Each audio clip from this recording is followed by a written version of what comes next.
عقلمند اپنے آپ کو پس کر کے بلندی حاصل کرتا ہے اور نادان اپنے آپ کو بڑھا کر ذلت اٹھاتا ہے۔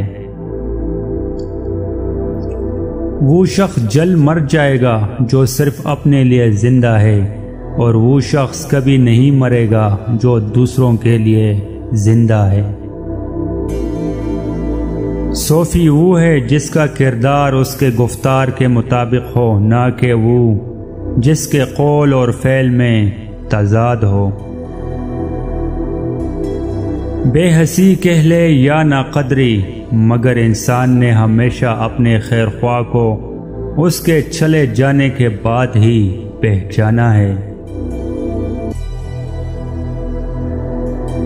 بخار کو بڑا نہ کہو، حضور صلی اللہ علیہ وسلم نے فرمایا کہ بخار کو بڑا نہ کہو، کیونکہ یہ آدم کی اولاد سے گناہوں کو اس طرح دور کرتا ہے جس طرح بٹی لوہے کے زنگ کو دور کرتی ہے۔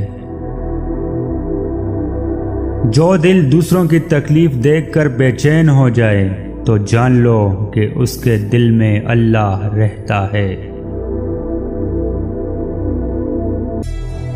رسول اللہ صلی اللہ علیہ وسلم کا فرمان ہے، لوگوں پر رحم کرو تم پر رحم کیا جائے گا، اور لوگوں کو معاف کرو تمہاری معافرت کر دی جائے گی۔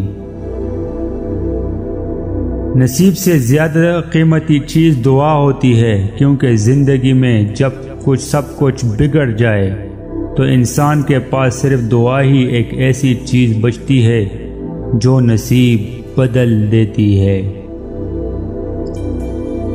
بیکار مت بیٹھو، اس لیے کہ اس سے زندگی کی مشکلات بڑھ جاتی ہے، اور ہر ناکامی کے بعد کامیابی یقینی ہے۔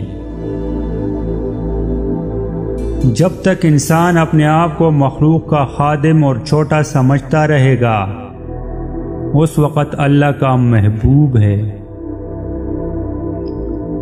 جس کے دل میں سچی انسانیت ہو، اس کی سوچ ہمیشہ یہی رہے گی کہ مجھے ملنے والا غم کسی کو نہ ملے، اور جو خوشی مجھے ملی ہے وہ خوشی سب کو ملے۔